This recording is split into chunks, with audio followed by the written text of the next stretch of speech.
appreciate everybody coming out today.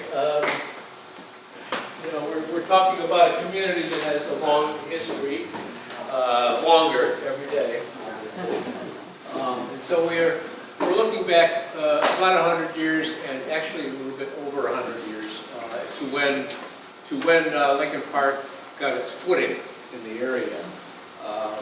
Many of you, if not everybody here, knows that Ecorse Township was what we were originally, and that was starting way back in the 19th century. 1827 is when many of the townships in Michigan were established, certainly within Wayne County townships, a lot of them in 1927. Ecorse Township was one of them. And so we stayed a part of Ecorse Township for almost a century. From 1827 until 1925. Even when Lincoln Park became a village in 1921, it was still under the authority of the village, of the township. It wasn't until they became a city, reincorporated as a city in 25, that they were independent of Ecorse Township. I wanted to ask if anybody is familiar with the mayor has a project she's working on where she's acknowledging 100-year-old homes in the city this year. If you have a home that was actually built in 1925, it should be on this list, and most of those, if not all of them, will have a sign on the lawn, or at least offer a sign on the lawn that says this is a centennial home. So if you're aware of that, or if you're not aware of it, you can certainly take a look at this list to see if you or if you know somebody that's on this list, and then maybe they can get a sign for their lawn. So I'm going to leave that right up here. I've got some other handouts that I'll be passing out during the course of the talk as we get to a particular point. But I wanted to start as a way of introduction. When we talk about community, and I know that kids in second grade, I think, they learn history of their community. So you learn that early on, what makes a community, what builds a community, and everyone, whether you're from here, or Allen Park, or Melvindale, or Birmingham, they all have this to consider as part of their the character of the community. So all of these elements, people, employment, services, infrastructure, education, religious institutions, recreation, laws and regulations, and history. Each one is, they're all unique. Every community has a unique services, unique people, unique education, schools. They're all different. And so all of these elements make up what became Lincoln Park as well.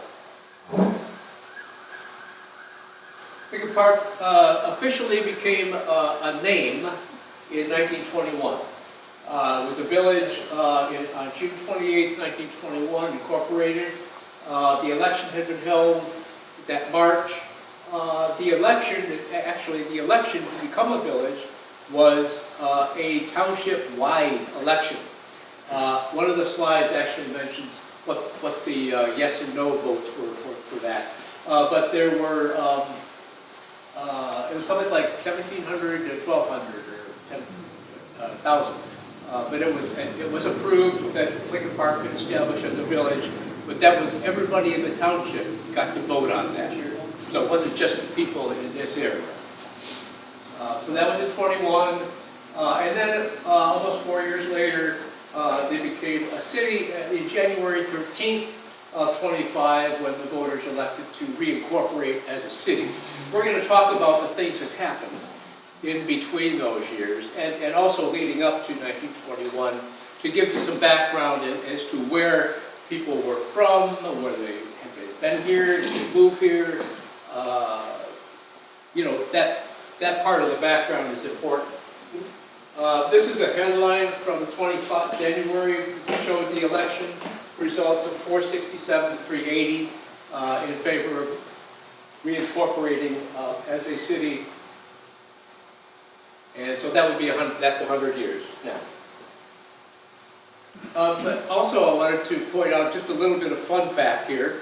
In 1925, this was the first year of the Exchange Club. Some of you are members of the Exchange Club here today. And the Exchange Club sponsored the Lincoln Park Day. And that was on July 8th. And that is the ship they used, the Tajmu, that went to Tajmu Island, or Tajmu Park, up by Harson's Island. And some lucky person actually won a Ford touring car at that event. That was 100 years ago, last month, July. Lincoln Park Days actually started the year before. There it is. In 24, Lincoln Park Day was sponsored by the Lincoln Park Board of Commerce. There was no Exchange Club yet. And headed to Sugar Island on the excursion ship Greyhound. That's a picture of the Greyhound. Sugar Island was down toward the mouth of the Detroit, down toward Bablo, in that area. And again, that was the year before. That was the first official Lincoln Park Day. And of course, if you live here, you know that there's a Lincoln Park Days every year. And that's continued since this time. So it's really the longest running festival downriver, as far as I'm aware of. The fact that it's taking place every year. Even during COVID?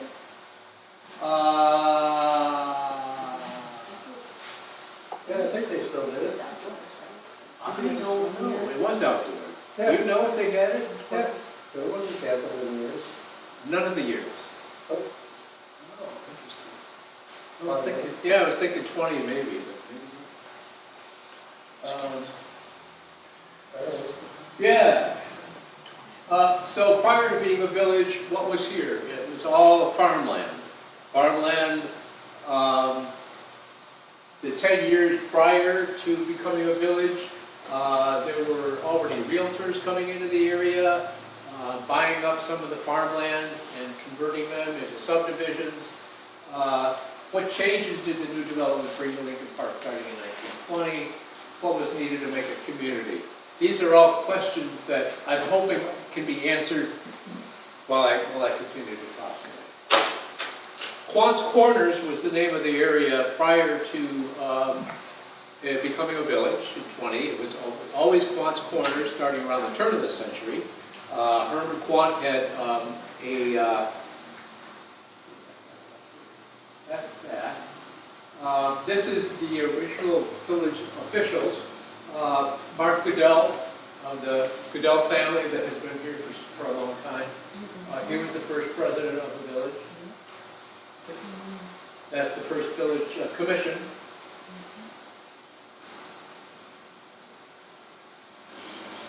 And that is the first village hall, like a city hall, that was built over on Lincoln near Electric. Prior to that, I think the first meetings of the village were in Goodell School and also in the upstairs of Quant Hall. We'll have a picture of Quant Hall right here. This is the population shift. 1921, there were 300 people in the area. And by 1923, 6,000. By 1925, there were over 9,000. I'm not sure how percentage increase that is over 4 years, but if you figure it out, it's pretty significant. It's often been said, and I'm sure it's true, that Lincoln Park was the fastest growing community in the 1920s in the country.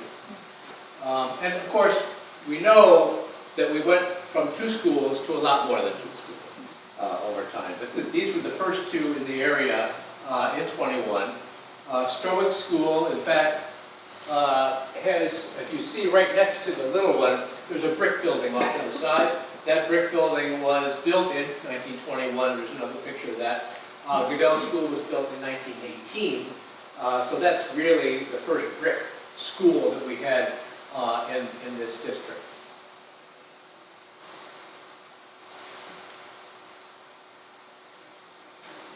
Then a couple years later, there was another election for the village, and William Rupp became the village president, took over from Mark Goodell. Again, they were still having meetings there over in the Village Hall. New commissioners were elected. But these were the men, this was the group from 23 to 25 that were probably most responsible for leading the village into cityhood. They were doing a lot of work on the city infrastructure, on the village infrastructure, to push everything ahead towards cityhood 2 years later.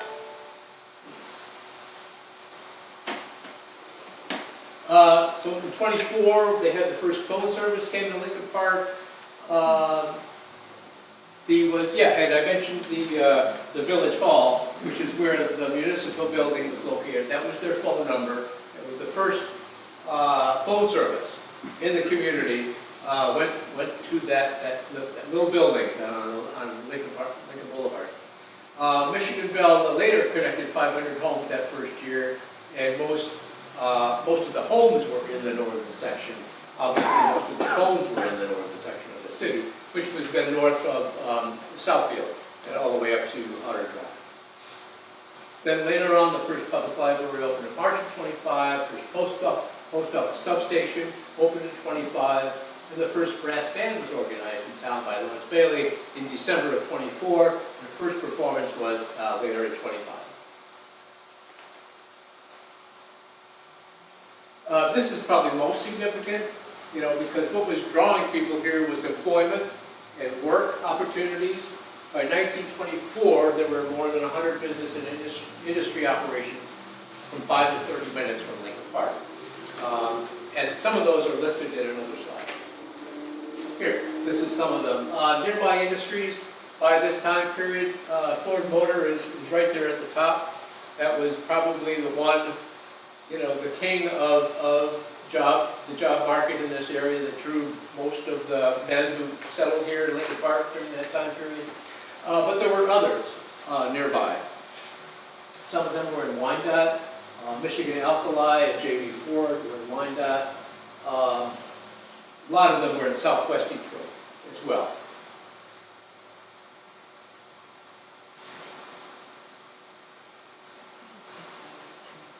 And these are some of the pictures of the other industries.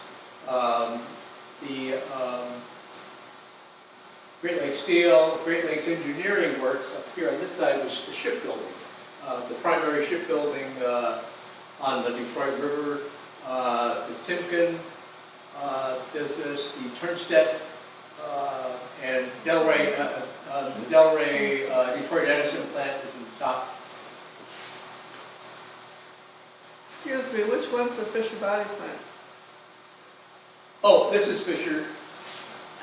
That's the Fisher Body plant? That's Fisher Is that a Fleetwood. Huh? That's the Fleetwood. Fleetwood. Fleetwood.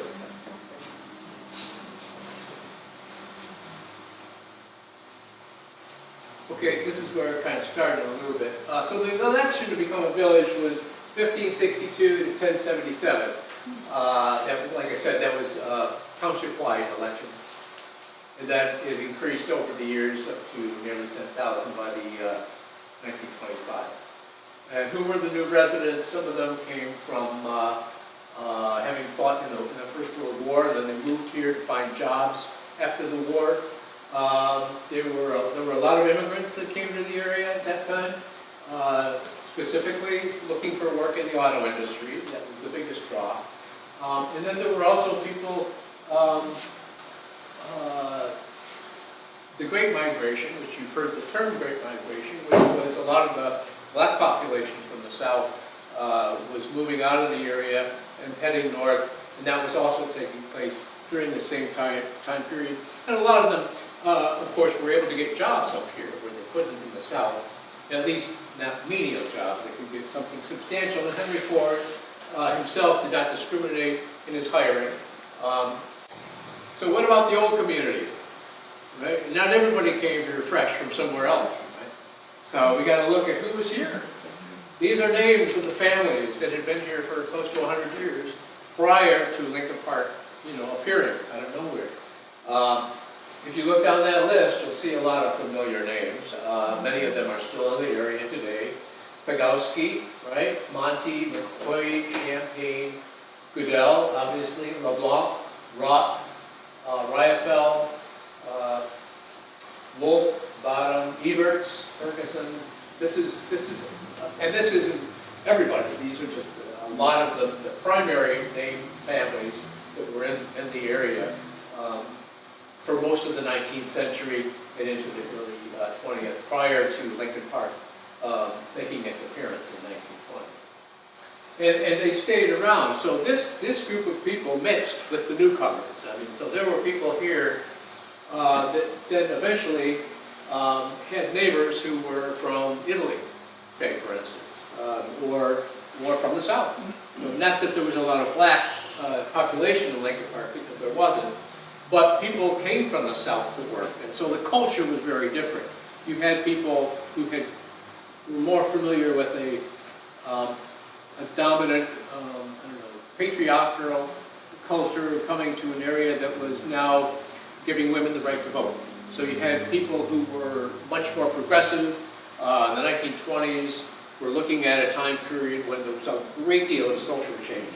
So that social change mixed with some of the stricter viewpoints of southern states didn't always go well. In fact, one of the biggest examples of that was in 1925.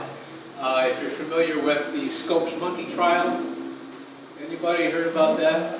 Yeah. So the monkey trial took place in July of 1925, and it was old versus new. It was the teaching of evolution versus the Bible, and the truth that the Bible was, and what people thought was the truth. So this was an example of that kind of clash that was going on in the 20s. In fact, it's a great symbol of the 1920s. If you've ever seen Inherit the Wind, or read the play, or seen the play or the movie, it tells a good story about that. So, Lincoln Park.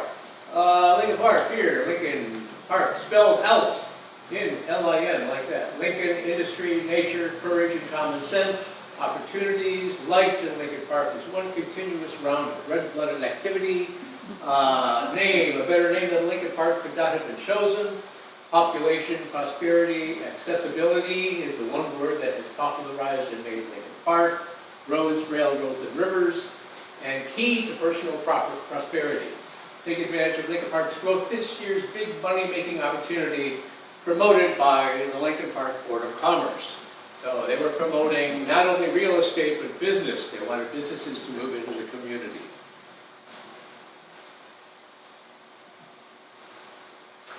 This was at the end of 24, moving into 25. This is another, similar to the previous slide, this is an op-ed or an editorial on coming to Lincoln Park and why Lincoln Park is a great place to be. That was on the front page of Lincoln Park News in August, and then by December, plans were being made for the election in January of 25. So they were asking people to come and register to vote in December 11th, 1924.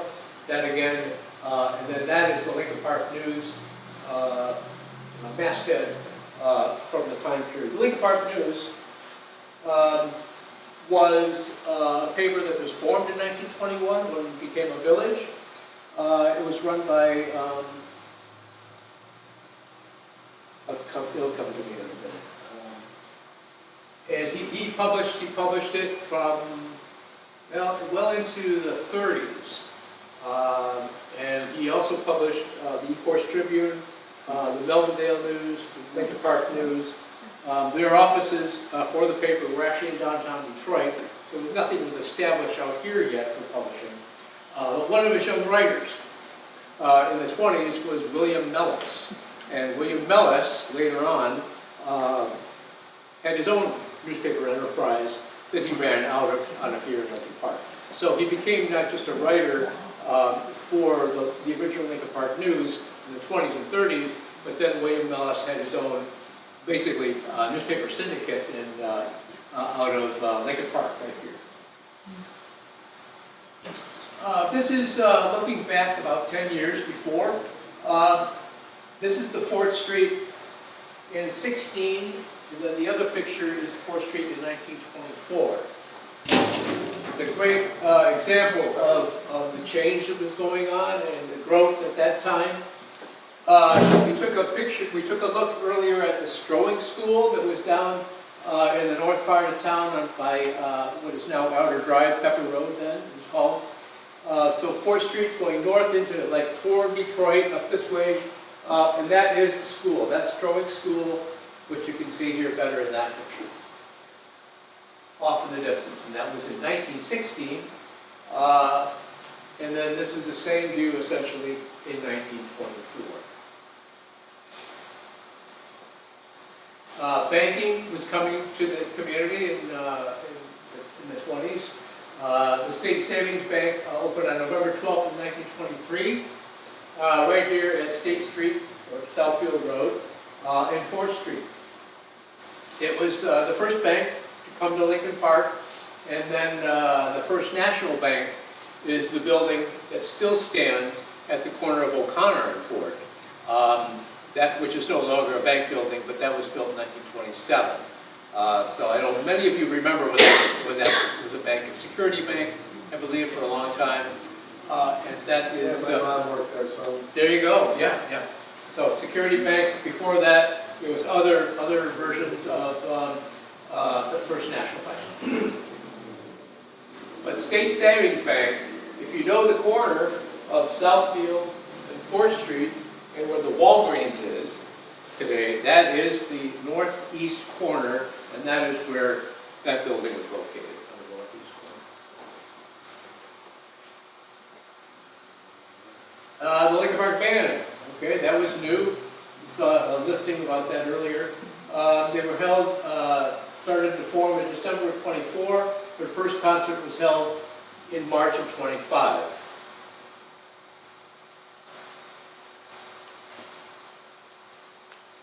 These are more local businesses. These are a lot of the ads for some of them that were in the area opening.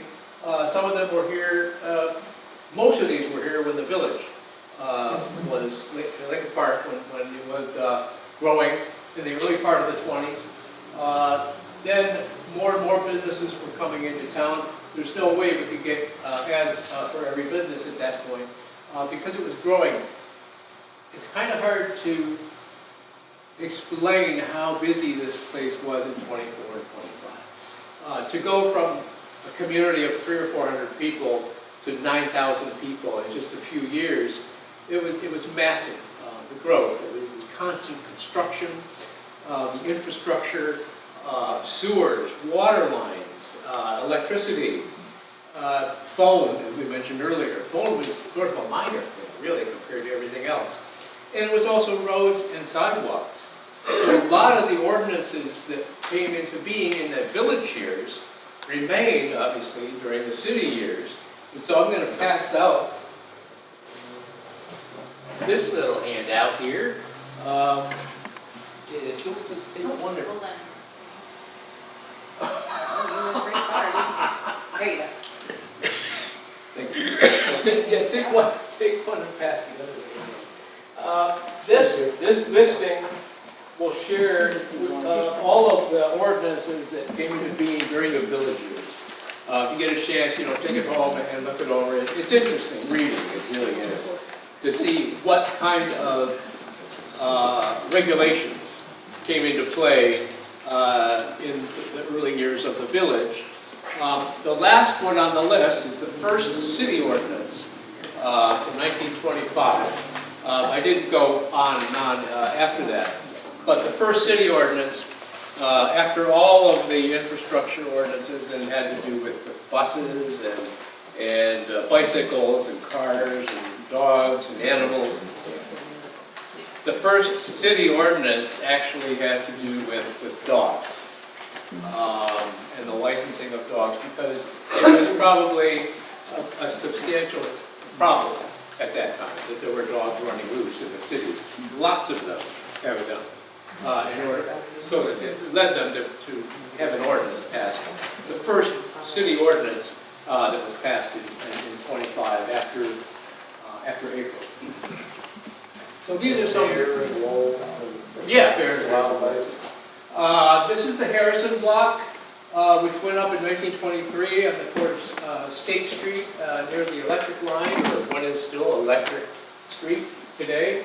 There were other businesses in that building, including Mrs. Gield, who was a seamstress and made clothes there. And then also there was a drugstore in the same building, Scott's Drugs. That was at, I'm trying to think, if you know where, well it is, it's Southfield and Electric on the northeast corner of Southfield and Electric. That's it. So if you know where this building is today, that's where the Harrison building was at that time. So this is Southfield here, and Electric north and south.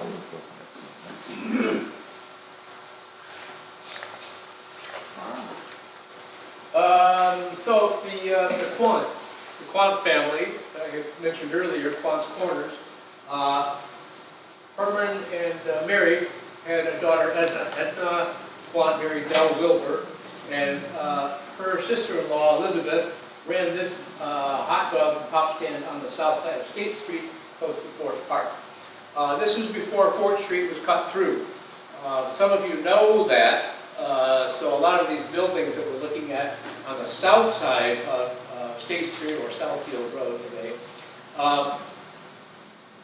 were at the end of 4th Street. So 4th Street would come down from Detroit and end at State Street. And then it would jog over to Fort Park, go down Fort Park to Champaign, and then back over, and 4th Street then would continue down past Champaign. That was farmland, and it had not been developed, ever. It was just, 4th Street just ended right there at State Street. Or before it was State Street, who knows what it was before State Street? St. Cosme. St. Cosme line, yeah, St. Cosme line. For like 100 years it was known as St. Cosme line. And then it was State Street once we were becoming more developed.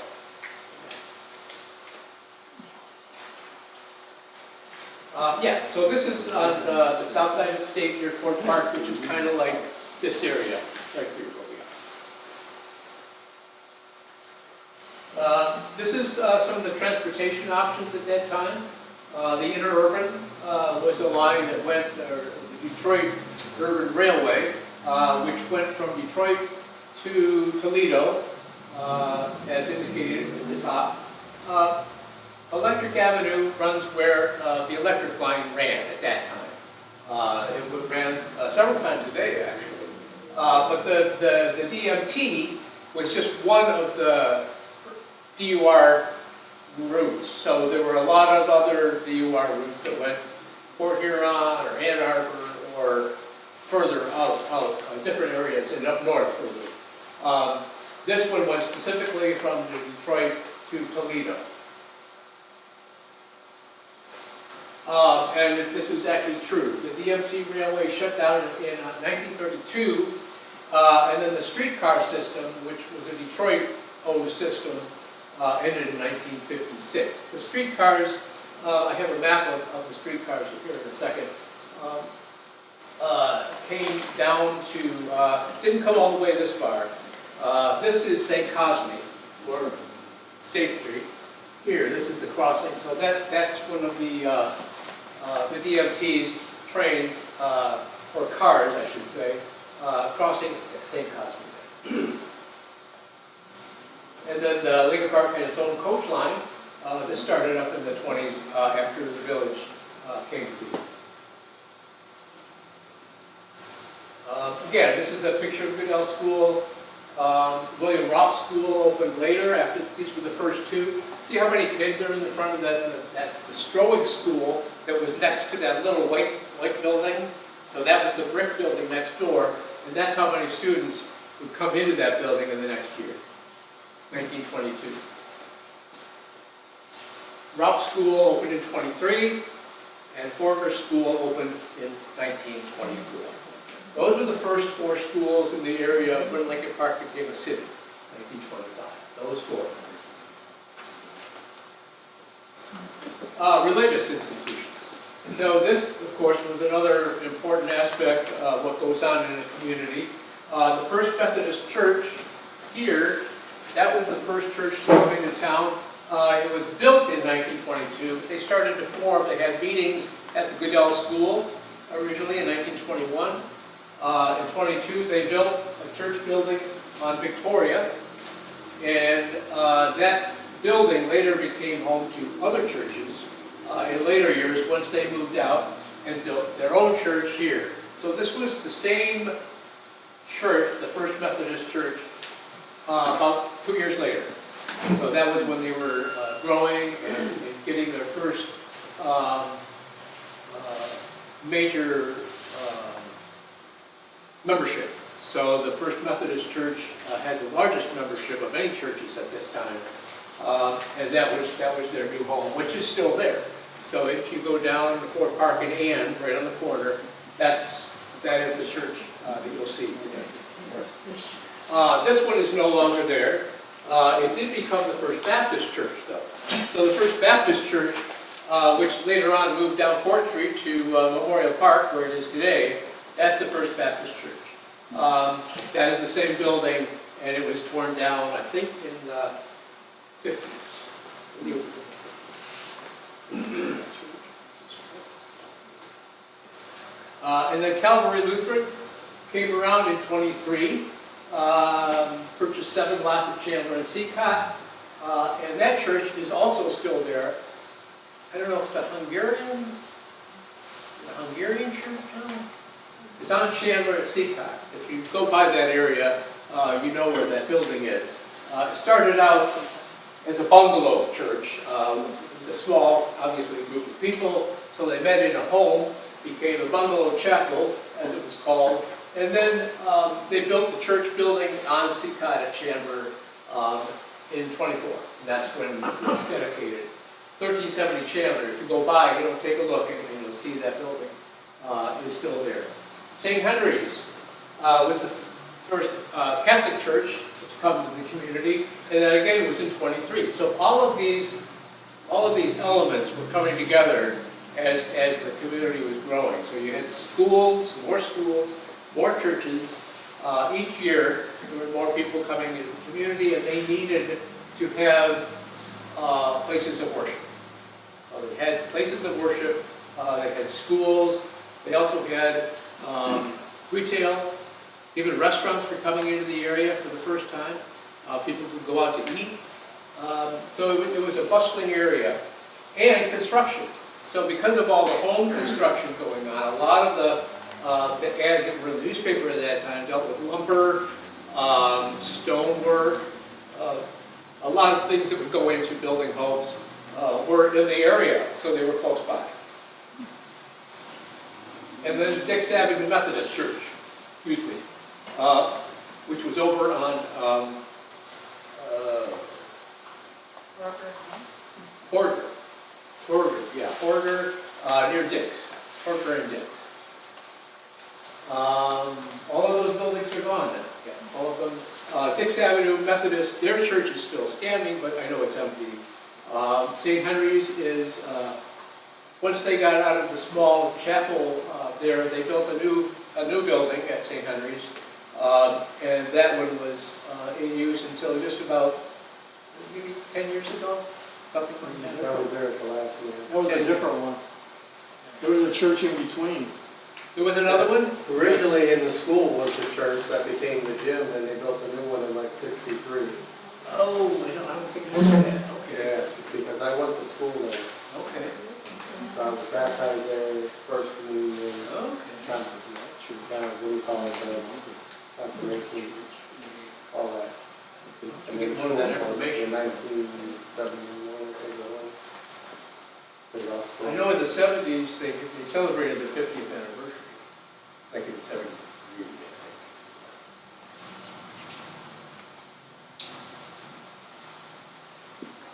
Oh, so this is interesting. This is a listing of the churches in the area in 1925. At the very top, for some reason, is Ecorse Presbyterian Church.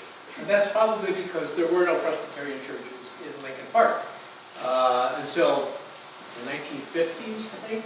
So Ecorse would have been where you went for Presbyterian worship. Calvary Lutheran, of course, Lincoln Park Methodist Church, St. Henry's Church, Dix Avenue Methodist Church, and the Baptist Church is at the bottom. Those are all the ones that we just looked at in the previous pictures. This is kind of interesting. In 1924, Father Toole, who was the priest at St. Henry's, offered to donate vacant stores at the corner of Fort and Council to be used as school spaces for students to meet because they were running out of room in the school itself. And it's interesting, I think it's mentioned something down here about this would serve to do away with the half-day sessions. So even back in the 1920s, students were going to school for half days because they didn't have enough school space and rooms. And I think a lot of us have gone through time periods where we went to school for half sessions because there were so many students and not enough classrooms. So that was back in 1924.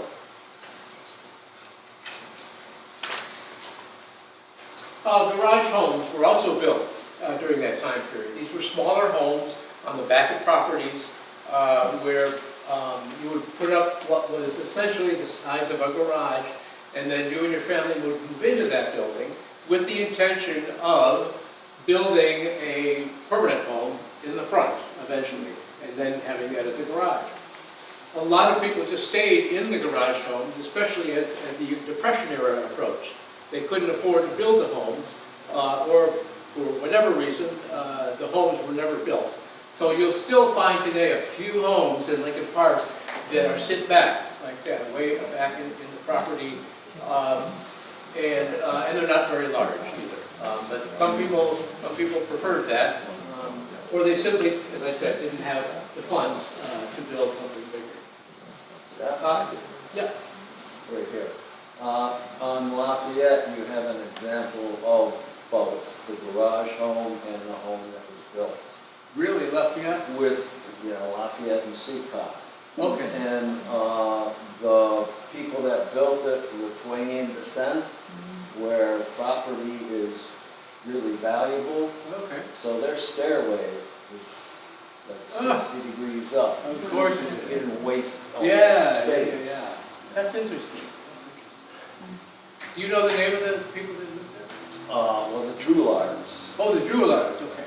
A lot of those were French. Yeah, that's. Then they married other people from Yeah, I'm Lithuania? not sure what the relations to the Droulards. If you do do you know the Pashikot name? Does anybody remember the Pashikot name from the 20s, 30s, 40s? They were from Lithuania. And they had, I have a picture of that pretty soon. This is an example of one of the many cars that was traveling around the city at this point by October of 24. Willard Trussell and his wife Vera, that's their car, which was not a Ford, but an REO Speedway.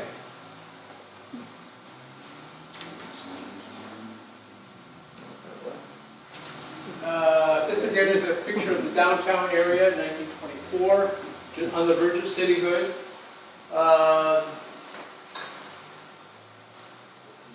54 years of progress, so actually 1925. This picture was put up you can see it framed above our doorway over there. That was put up in the old museum in 1979, when they were honoring 54 years of progress. So from 1925 to 1979, that's why it says 54 years. So that was in the old museum behind the library. Would be the north view. That's looking north, yes. Again, remember the State Savings Bank here on the corner where Walgreens is? That's the same corner. A lot of street front businesses. The Levy real estate building, which was a landmark at this time. He did a lot of the building of not only commercial buildings and homes, but he built the theater. So Park Theater was because of Maurice Levy.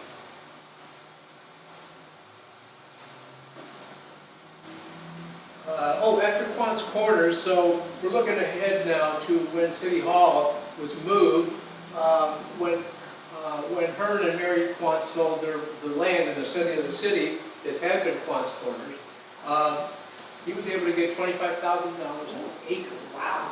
Yes. The city moved to Open 4th Street, which was what everybody was waiting for. Remember, 4th Street ended right at State Street, so they wanted to cut it through to get it to go straight south, and they were finally able to do that when Quant sold their property. So the Quant property was immediately subdivided once it was sold by, I don't know how many realtors were interested in that property. Quant himself never really had an interest in real estate. Herman Quant was just, he was a farmer and a businessman, but he didn't have any interest in property or land. But what he was good at was smart enough to wait until he could get the best price for that property at the end of 4th Street, because it was desperate. The city was desperate to get it so they could build the road through on 4th Street. And then, so the buildings that were there, so the Quant Home, the Quant Hall, were all moved. When the Quant Hall was moved, it first was moved down to Southfield Road, between what is now the roller rink and A&W. So it was 1455 was the address, 1455 State Street at that time. And you can see there's still nothing there. So I don't know if the city still owns that little strip between there, but that was where 1455 State Street was. And that's where that building was until it moved to 4th Street. So this is the City Hall on 4th Street. Once 4th Street was cut through and widened, a lot of businesses and commercial and stores started being built on 4th Street between State Street and Champaign. And that was one of them. So but that's the original Quant Hall that was built and then moved. That was its third move. And it stayed there. That is the 2030 address. And that building is still across here. It's inside. It's inside Painter Supply. So it's part of the structure today of the Painter Supply building. They built everything around it, and that's the same address. So that part of that building survives inside Painter Supply. Is that A&W's on Southfield? That's the one. Yeah. Yeah. Is So that that address, this address here is 1455, and there's nothing there. Is that the roller rink next to it? Yes, it is. Wow. Yeah, that picture is current. That's a today picture. I just wanted to show people where the City Hall was a long time ago, like 100 years ago. Yeah. These are the subdivisions. This is what happened once all of that farmland was sold off to realtors, and then they started subdividing it. It's kind of hard to see. I do have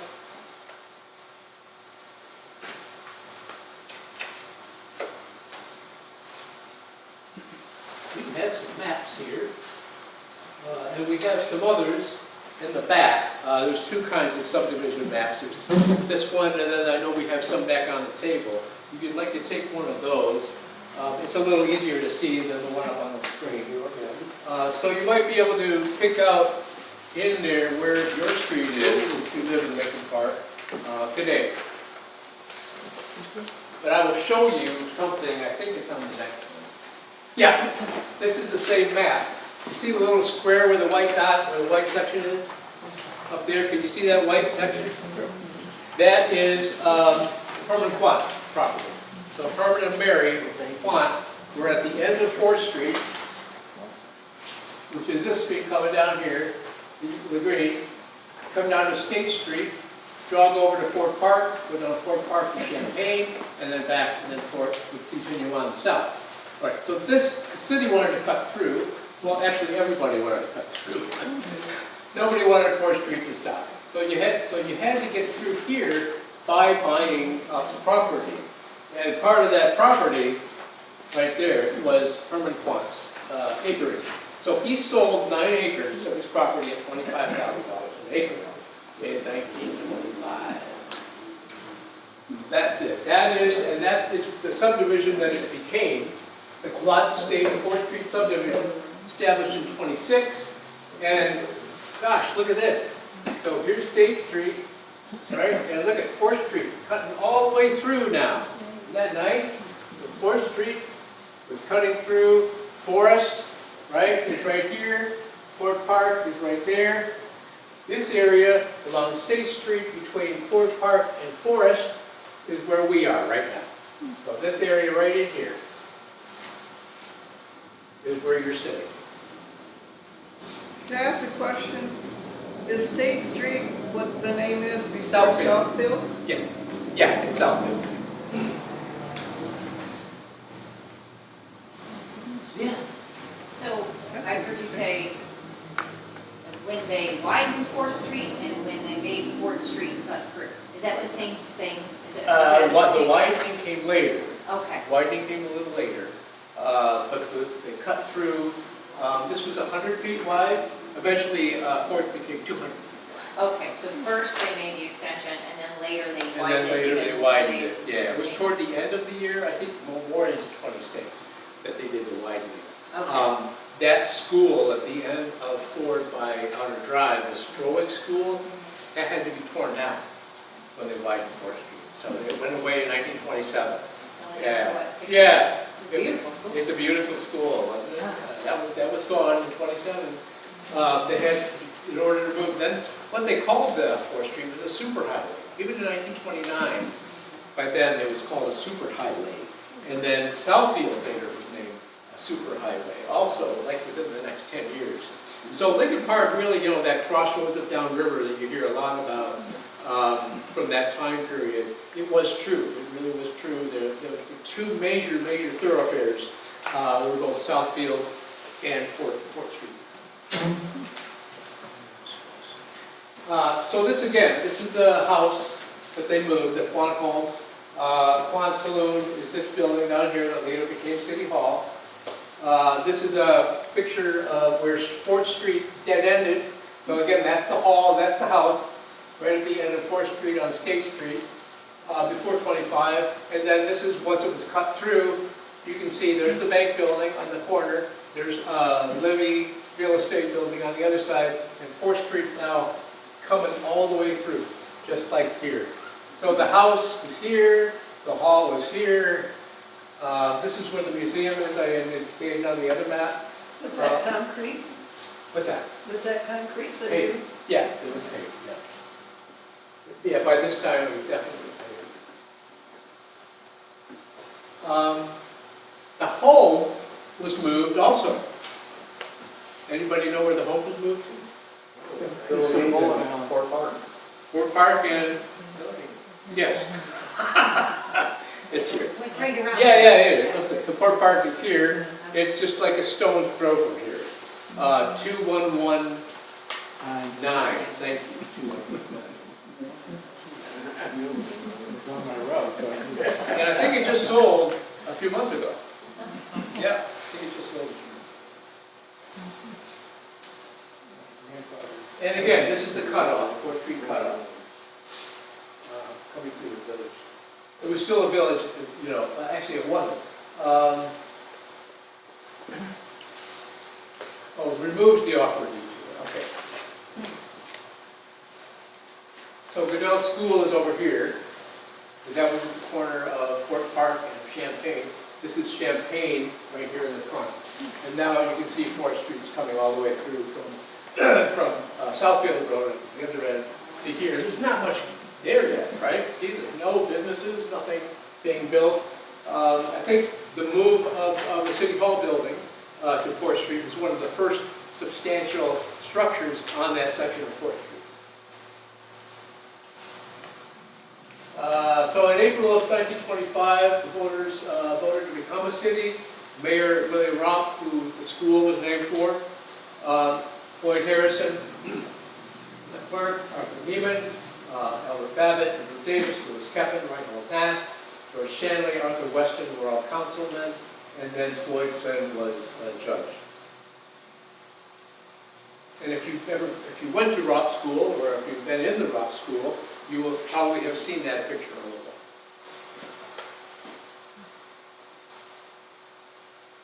The Lincoln Market News, I think I talked a little bit. Edward Gibbons, that's the name I couldn't think of. So Gibbons was the publisher, and then one of his young writers at that time was William Ellis.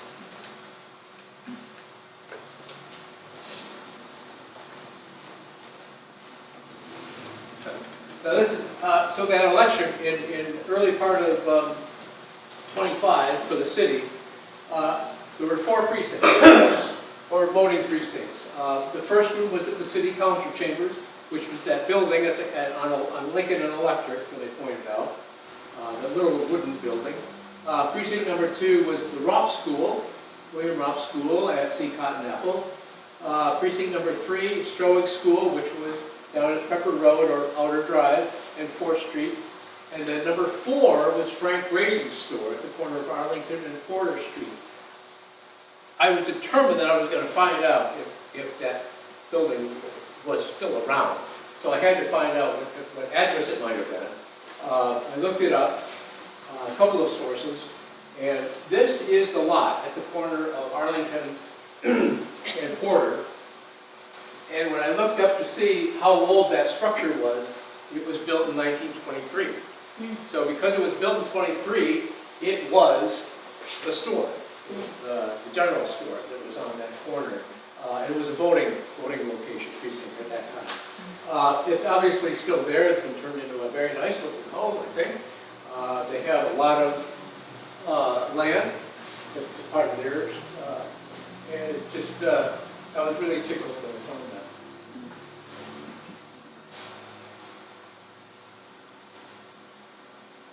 And again, that's the men, I just listed their names, and those are pictures of all of them, the first city officials, elected in April of 1925. This is the boundaries. Another one I made up, so if you pass this around. You'll have comparison. One side is the village boundaries that were set in the village charter in 21, and the other side are the city boundaries that were set in the charter for the city in 1925. Take a look through those and read them, see if you can figure out what they mean.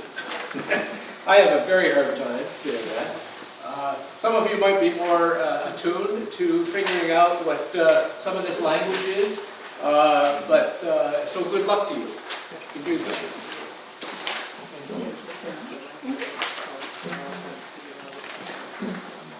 And this is the charter of the Lincoln Park, which we have a copy of. We have several copies of. There's one that you can actually look at because it was laminated some years back. So if you want to take a look at it sometime, we have that available. It was published in the newspaper, as you can see, to Thursday, March 19th, 1925. This was the charter that people had to consider whether to vote and approve. So in March, they had it published in the newspaper. On April 6th was the election, and the election was successful. So we did, obviously, become a city. Yes. I'm sorry, I was handing stuff out, so I didn't get a chance to ask the question about the boundaries. I've always been very curious about the western border and why it literally just So is splits everybody blocks else. in half. We all are. Is it, so it, yeah. It's explained on here. It's explained on here. There were 2, well, anytime you're going to annex part of another part of the township, become part of the village, there was an election. And there were 2 of those elections in the early 20s. Okay. So they did add some, not a lot, but there was some of the acreage, on the west side that was added to the village. And so if you compare the village to the city, you probably will be able to figure where that is. I've not been able to do that yet, partly because I haven't taken the time to do it. Is it just a matter of, wasn't anything there at that time and they just drew a straight line and then later? There were, well, I think from what I understand, there were property lines. Okay. Yeah, so they were trying to go as far as the property line. Yeah, and then if somebody was willing to, say, sell part of their property to Lincoln Park, then they would have an election to see if the people of the community wanted to absorb that as well. Okay.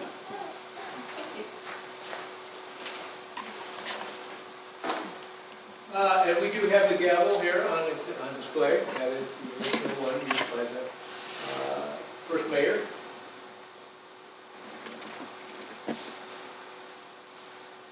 And again, that's the ballot from April 6th.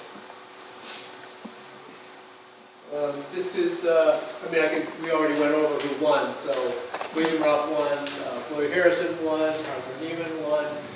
6 of those guys won, and Floyd Flynn. The constable was elected was Rebar, R-I-B-A-R.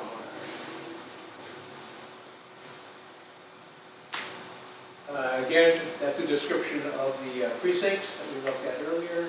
That's the result of the election.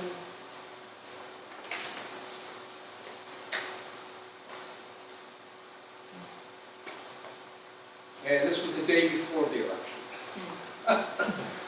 So, the Lincoln Park News really wanted to recommend certain candidates in particular, and they were really pushing for those, as opposed to another startup, the Lincoln Park Westward, which had like, its first issue came out in April of 1925. Its first issue, but it did last for a couple of years, interestingly enough. And so there's always various factions, within the city, or within the village, becoming a city, who wanted what. There were even people in December of 24 who were editorializing against becoming a city. Not everybody was in favor of that.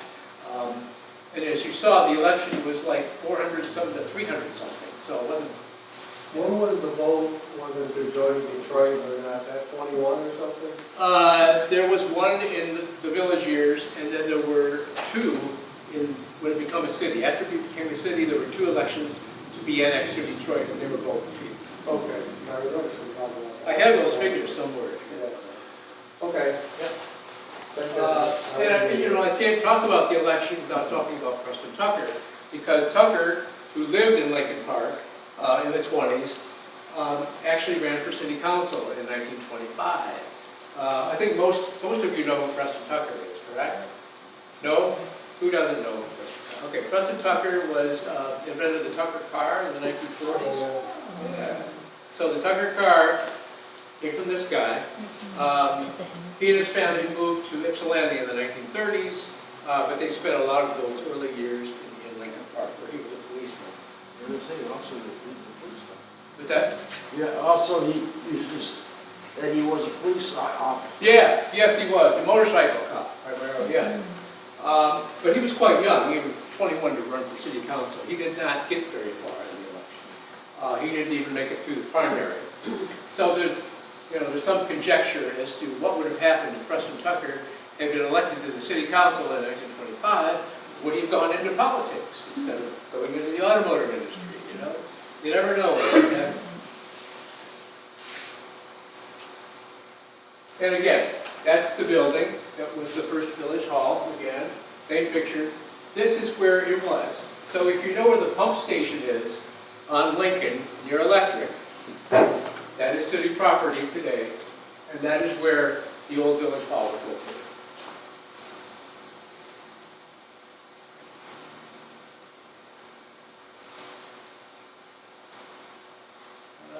Again, we've already seen those. Calvary Lutheran had its own school as well. So that was the 5th school in the district, was Calvary Lutheran School. Vidal School, another picture with the bell tower. You can see the bell on top. This is the bell that we have here. It's out here on the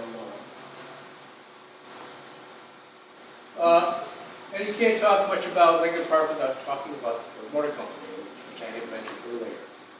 Ford was, the king of the automotive industries in the 20s. It employed more than any other car companies at that time, probably combined. I do know that in 25, Christmas of 24, they had 65,000 workers that were off for the holiday that year. My understanding, and that was just the Rouge, the Highland Park plant was still going strong. In fact, the Highland Park plant in the 1920s, the early 20s, employed more workers than the Rouge plant. So Highland Park was still the focus of the Ford Motor Company through a good part of that decade, until the Rouge plant kept growing every year, kept building and building, and then because the object for Ford was that it was going to be self-contained. So everything would be made there, all the raw materials would come to the Ford Rouge, and then the cars would come out of that plant. And that's ultimately what happened. So even when in 1927, when they started producing the Model A at the Rouge plant, Model T was no longer produced at Highland Park. Highland Park changed over into making parts. They were still producing some vehicles, but they were not Model Ts or Model As.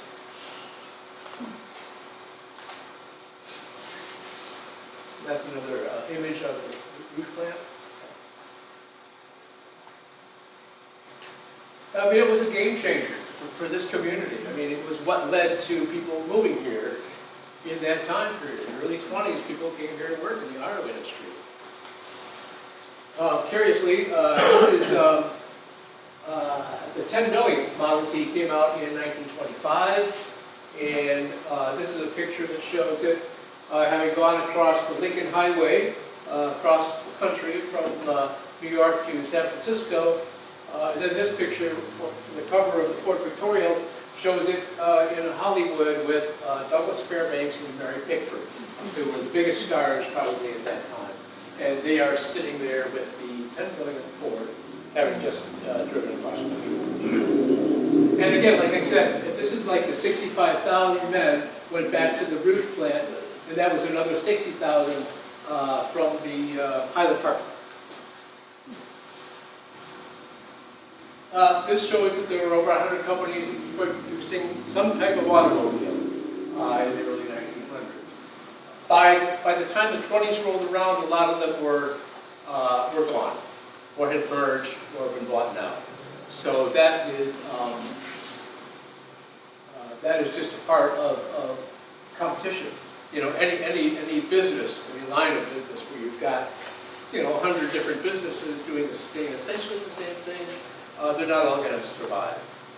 When these industries were formed in the early, like 1910, this was a time when the cars were still being put together by hand. Right? So there was no mass production of cars yet. That came in 13, 14. So imagine how many men were needed to produce these cars. I mean, they were hiring men that were... They were the machines. Yes, and proverbially, just off the boat, as they say, just off the boat. So they were, picking people that were immigrants. They were trying to teach them English. I know Ford Motor Company had a whole social service department that was teaching languages and teaching men how to raise their families in the community, in the new communities. It was a whole social structure behind the Ford Motor Company. But again, attrition. So by the 1920s, a lot of those were gone. Ford was still around. Great. Ford was also appealing to women as purchasers. Packard, Rickenbacker, Chalmers, Hudson, Upmobile, Cadillac, Will St. Clair, which was up in Marysville, the Dodge brothers, Chrysler, Buick, yeah, they were all there. I think I'm going to stop because I know I'm like past 3 o'clock. What I'd like to do is, I have a lot more here to go through, and I know nobody wants to stay. So I might schedule another time to gather. If you're interested, leave your name and email address or something with us before you head out, and I will get a hold of you and let you know when we schedule another session. Because this particular story talks about the first car company that came to Ecorse Township, and which is basically how the area started to become developed. And it's a whole story by itself, so I don't want to get into that right now. But it's an important part of the history And so if you're interested, I will plan to have another talk session later on, but, you know, it's already a quarter after, so we don't want to do that today. So, yeah, we'll have a pad of paper in the back, just write your name and number or email on that, and we'll get a hold of it. That sound good? And I remember in the 60s, 70s, so much of the suppliers and imports and down the river. They went to China because they paid less. Yes, they did. Yeah, they did. Well, they didn't have that option back then. You know, It had to be done here, and it had to be cheaper. Well, it's cheaper to do it in the import. Gotta get you, because you're famous. So anyway, we'll talk more about that.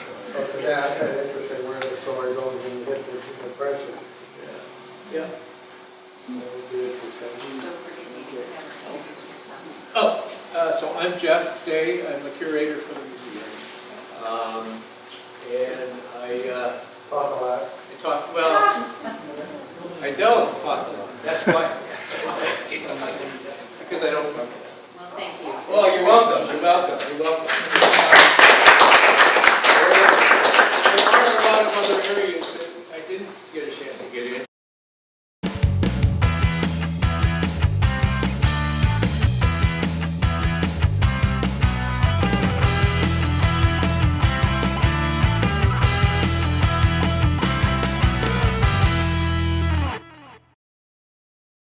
I'm not going to cover very much of that at all, because as you remember, it was about an hour-long talk, and I got through quite a bit of information.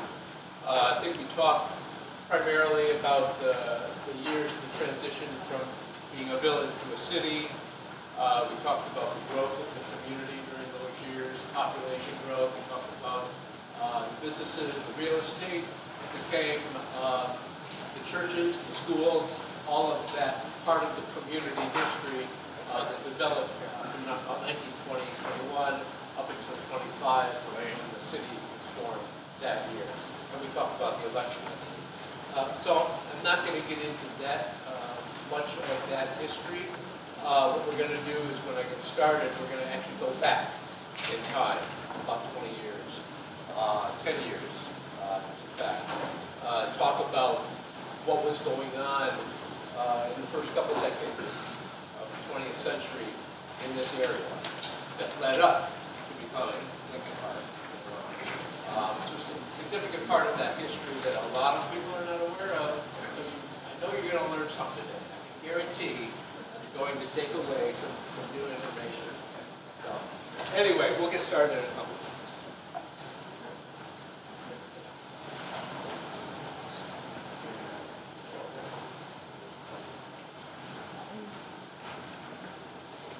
I guess we'll get going. We're going to start going back to time period roughly 10, 20 years before Lincoln Park became Lincoln Park. We know the area at that time. Many of you will recognize the name Quant. Herman Quant owned the property right here in the center of town.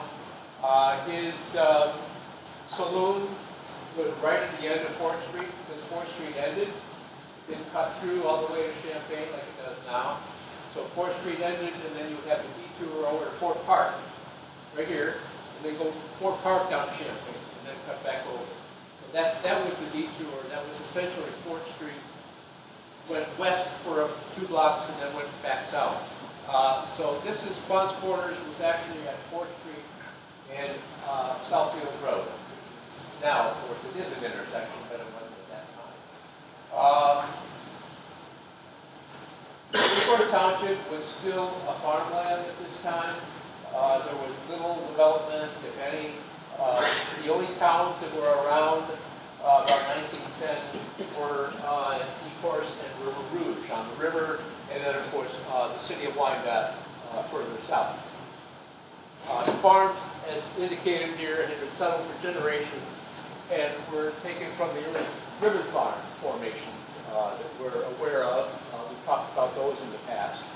And then around 1910, there was an open field right over here, kind of where we are today. So this was all open area. And then it was used for, it was called Quant Park. And everything had the name Quant at that time, it seems like. the Quant family was actually related to the Goodell family. So Herman Quant, who's the Quant family, lived kind of where Allen Park is, down on Outer Drive and Allen Road. And the Quant family sent one of their sons over here to this area to marry into the Goodell family. So Herman Quant married Mary Goodell, and he lived in this area right here along Southfield. Mary Goodell was the daughter of Cleophas Goodell, who has owned the house right down here on Fort Park, the old White House. We'll get into that a little bit later. Let me just point out here. So this is where Quant Park is at that time, which is where we are now. The house over on the left was the Quant home, which was later moved. No, I'm sorry, the one on the right is the Quant home. The one on the right is the Quant home. It was later moved to Fort Park, so it's the one right down here that was owned by Joseph Grace, right, almost right next door to us. So that is the house that's on the right. The house on the far left is the Keppen house, and you can see another picture of the Keppen house right there with the mail carrier in front. The Keppen house was right over here on Arlington. So Arlington, which is just about a block up on 4th Street. So the rest of this area is all open, and roughly where you are now, or close to where we are now, is where this ball field was.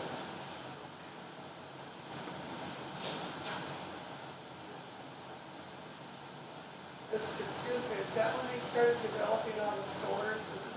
Not yet. Businesses? That comes later. That comes later. So this is the only business that was there. This was it's called Quant Saloon. Some people called it the West Side Inn, and it was also referred to as Quant Hall at one point or another. So over the period of time, it had different names, but it was always owned by Herman Quant, and their house is the one next to it, to the right. They were right next door. You can see the house next to the saloon on the far side. Oh. Yeah, that's the same house. So that was kind of like on the corner? It was right at the end of 4th Street, because 4th Street didn't cut through yet. So 4th Street would come down from Detroit and end on Southfield Road, right there. So that's where these buildings are. It was not Southfield then, it was called St. Cosme line, and then it was later on called State Street. This is another picture of the farm period that we're looking at, 1906. This is the wedding of Charles Deek and Anna Goodell. A lot of the people in this picture were from different families in the area that lived here at the turn of the century. They were all farm families. I don't know if there's any Podolskis in this picture. There might be. I'd have to go back. I don't know. I'd have to look at the list of people. But a lot of the family names in the area are represented in that picture. As you go out the door, you'll see there's a large version of that picture here on the wall, and it has lists the names of the families that are in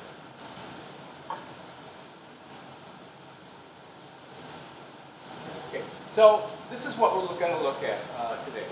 Is this era of auto industry? Primarily, these are early automakers from the Detroit area at that time. There are a lot more than you might think there might have been. So it's like today there's the big three, maybe a couple others, but this was a whole different time period in local history. This is what built Detroit. This is what built Detroit. Where all of the auto industry that came here in the early part of the century, and all the workers that came to work in these factories. Some of them were very short-lived, only a year or two, maybe merged with another. Some companies bought out each other. Some just simply dissolved, went bankrupt. A lot of history behind each one of these companies. There's a lot of history. If you're ever interested, I think you could probably do some research online to learn more about these. If you're interested, I have a listing that I can give you later on if you'd like to take that with you. But this is really what Detroit was like around 1910. As early as 1910, there were just dozens and dozens of auto industry affiliates. And this is just these are just manufacturers. These aren't the suppliers. So people were also getting into making parts for cars. So you might have almost as many ancillary businesses as you had actual car manufacturers. So it's no surprise then that this area might draw a little attention. If you look down here toward the end, you'll see Suburban Motor Car Company. And then underneath that, the Park and Palmer Motor Car Company, which began in the December of 1912 following the dissolving of the Suburban Motor Car Company Corporation. So that's what I'm going to talk about today. The Suburban Motor Car Company is really what put Lincoln Park on the map. Without that, there would be no Lincoln Park as we know it today. Things would have been a lot different. The Suburban Motor Car Company was started, and there's a handout today that will give you a little more of the concise history to take with you.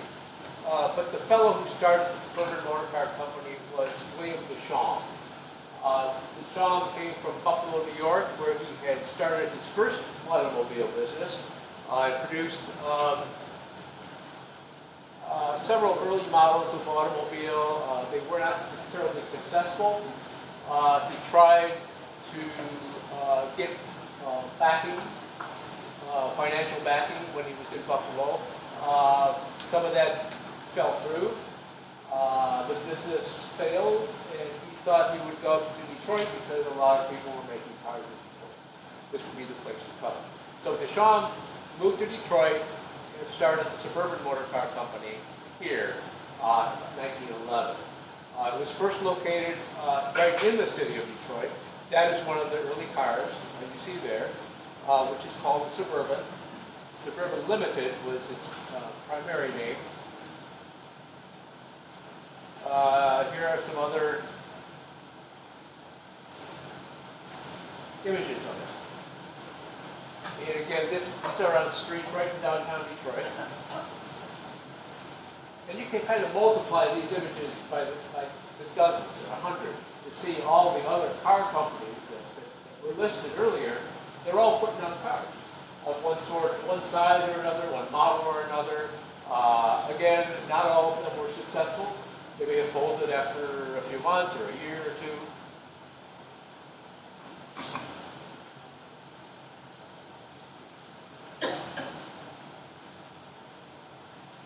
So this is 1911. This is the car he was producing with he had financial backing here in this community in Detroit.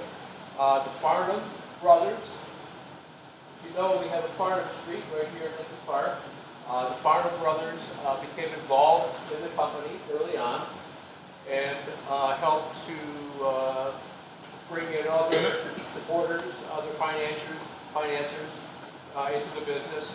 And they had big dreams. They wanted to produce cars in their own factory, because at this time in Detroit, they were using older factories that were already existing that had been left behind by some of the other car businesses that were not in business. So they were able to find factories to produce these cars. And also keep in mind, this is around 1910, 1911, so there's no assembly line yet. So all of these cars are being made by hand. Wherever they're being made by hand. So it's a slower process. We don't know how many were made. This is research that I've been working on for several years, and I'm still working on it because I'm trying to find out information like where in Detroit did Suburban produce the cars. I have an address for the corporate offices, which were right downtown in one of the office buildings downtown. But we don't have any information on the site where the factory was. It's interesting, it says that cars are made by hand slowly and expensively. Now what's old is new again, because Cadillac, as you know, is making a very expensive handmade Cadillac. I didn't know that. Starting price, $400,000. Yeah, see, I didn't. I'm learning things today too. Thank you. Thanks for sharing that. I did not know that. Wow.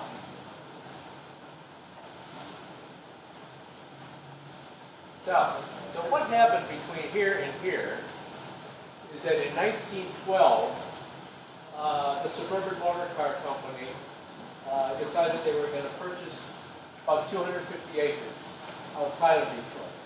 And the area that they chose to buy this land was Ecorse Township. Ecorse Township, which is what we were, right? There was no Lincoln Park here yet. So there was Ecorse Township stretched all the way from the Detroit River inland for quite a few miles. This is a drawing of the plans for the Suburban Motor Car Company in Ecorse Township. The plans were put together, again, by 1911. They were drawing up. They had already incorporated. And then they, when it was in Detroit, the company dissolved from the Detroit location, and then they reincorporated with the Ecorse location.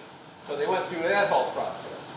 They also started up the Suburban City Company. The Suburban City Company was the real estate arm. So they bought up all the property.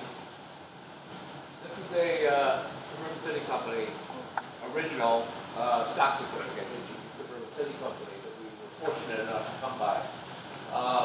And it's dated May 3rd, 1912. So this was the time period that Suburban City Company was bringing local land into the picture. That is the image drawn of what this plant was going to look like. Over here on this side, in this area, that's the factory area. You see this MCRR along here? That is the Michigan Central Railroad in Ecorse. Right there. And then this area is off of First Street. So First Street in Ecorse is like right there. And then this would be all the factory area leading up to the river. Ecorse River is here. And then what's on the other side of Ecorse River? Housing. And this is where we are. This is where Lincoln Park is today. So everything on this side of the Ecorse River is today Lincoln Park. So this is where this employee housing, this was a village designed for employees. So they would have lived in this whole area from River Drive, Ecorse River over here. This is River Drive, which still exists. And then this is the electric line. So that is the Detroit Urban Railway line that went to Toledo. That one right there. And then this is 4th Street. Here, and this one, this is Fort Park. So they had already, in this design, they had already cut through 4th Street, all the way from St. Cosme line, which is this road, right there, which is Southfield Road. Okay, 4th Street here, going north and south. Fort Park is over here. So this whole development went all the way from Michigan Central Railroad to Fort Park, to Lincoln Park today. This was, again, back in 1912. So they were in the process of purchasing all the land that you see here. Excuse me. Yeah. Okay. Okay. That area right in there. It's right along the river. So that's Council Point, and then River Drive is this road there. Coming out to Southfield Road, all the way across to the west, 4th Street, north and south, further west, Fort Park, right there. Oh, one more question. Yeah. Is that on Miller Road where that big factory used to be? Is that any part of the No. factory? No, Miller Road, that was the 4th. That was the 4th. Oh. Miller Road is the 4th. Yeah, this was before the Ford plant came. Again, this is back in 1911, 1912. So this gives you a better idea. I've actually put names on here so you can see where the Ecorse River was going north and south. River Road next to it. St. Cosme Line Road, which is now Southfield Road. The electric line, right? 4th Street is the north-south line, and that's where Quant's Corners was, in that little blue square right there. The buildings that I showed you earlier, the house and the saloon, that's where they were located. And even at this time, in 1910, 1911, 1912, those buildings were still there. So that's really about the only thing that was in that drawing. Quan's Corners is the only thing that was actually there at that time. None of that else. They did finally build a small factory over here, so on Mill Street. So, which is still there, Mill Street is still there. There's a factory building over here on Mill Street that I think was around until the 1950s. But it's not around today. I don't know why and how it was taken down, but it wasn't felt that there was any need to keep that building. We have a picture of it somewhere, but this is, it would have been right in this area. Also, there was the development included some of the streets over here on this side, and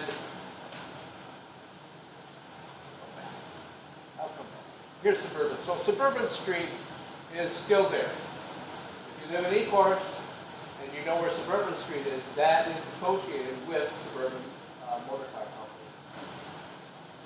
It's the only thing left, really, except that there is a Suburban City subdivision, also in Ecorse, and I'll show you that here in a second.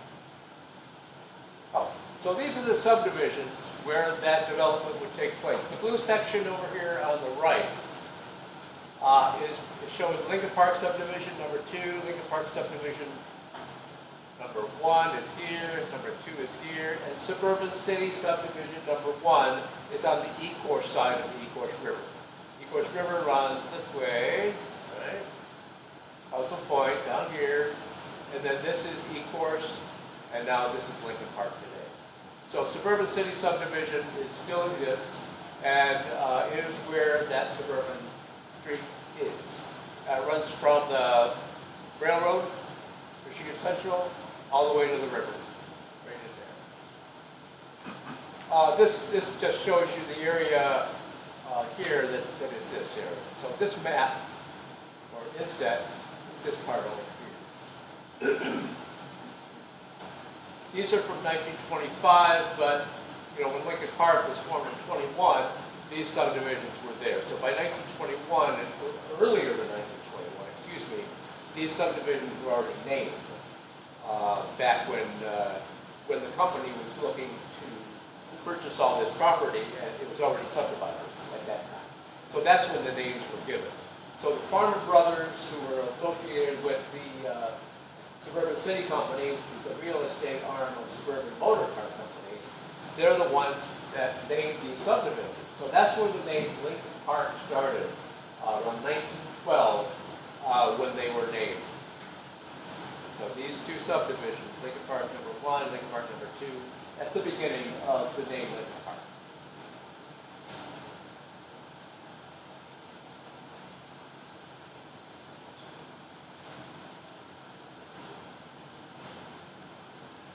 And then this is the, as I mentioned earlier, that I have a copy of the original stock in the real estate arm of the company. So the real estate arm, the Suburban City Company, which was the real estate part, later on dissolved as well along with the company, which it didn't really go bankrupt. It was purchased by the Palmer Auto Company. And later on, in 1914, the Palmer Company, after it purchased the factory and the holdings of the Suburban Motor Car Company, it moved out of state. So the Palmer Motor Car Company went to Chicago. So that was what left everything pretty much abandoned in Ecorse. So there was no more development of the property in Ecorse. There was no more Suburban Motor Car Company in Ecorse, and there was no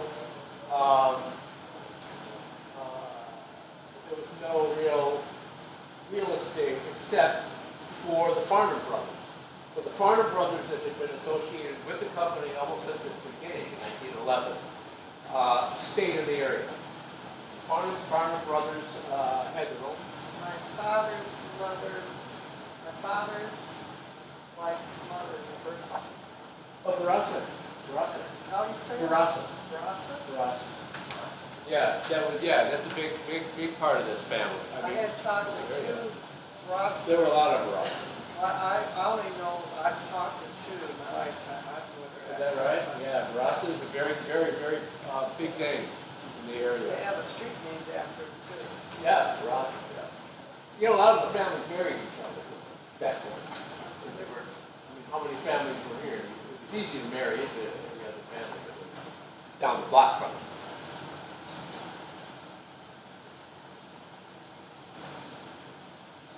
Okay, yeah, that's the picture I showed earlier, Suburban Street.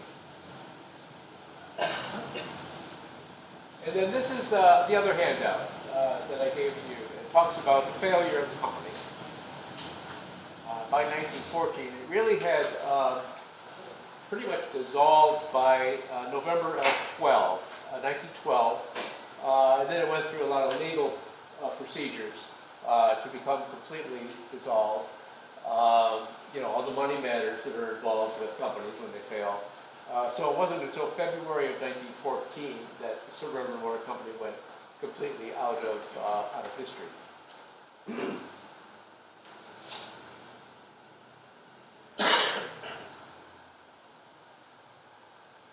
So, looking back at this time period, between 1911 and 1914, we have a history in the area that almost came to define, could have come to define Lincoln Park, or what was eventually Lincoln Park. It may not have been Lincoln Park. If this had been a successful endeavor instead of a failure,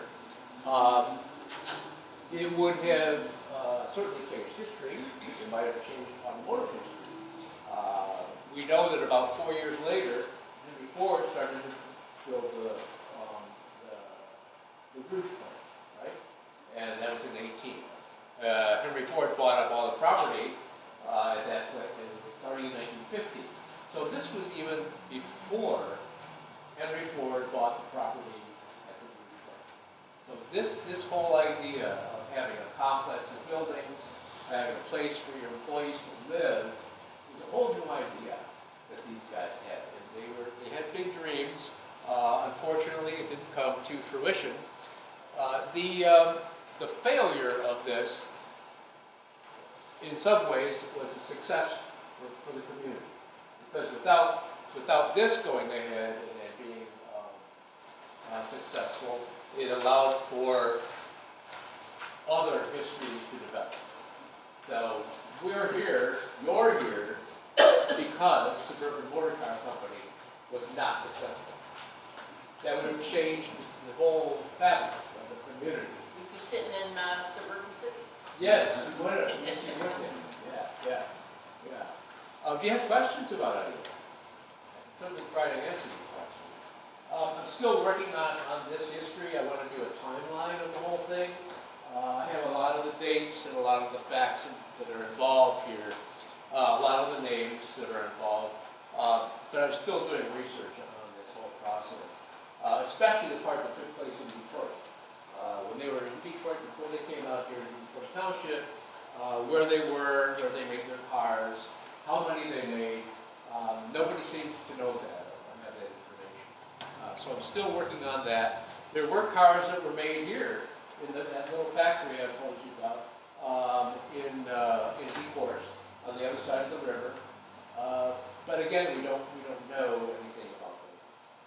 Well, I think you answered. I was wondering how many cars they built. And is there any in existence still? No. Okay. No, not that anybody knows. Okay. Yeah, I've been trying to dig up information on it. I did work at the Detroit Public Library. I've done work at the Detroit, the National Automotive Historical Association, which is at the Detroit Public Library. And the information that I have has been good information, but it hasn't been complete. Not complete. So this is all happening prior to Henry Ford building his plant and bringing more workers into the area, which obviously he did. We know about how successful the Rouge plant was later on. If this had been a success, would that have affected what Henry Ford did several years later? Sure. We don't know. We don't know. Did this give Henry Ford the idea for purchasing property on the river and building up his own factory? Did he know about this?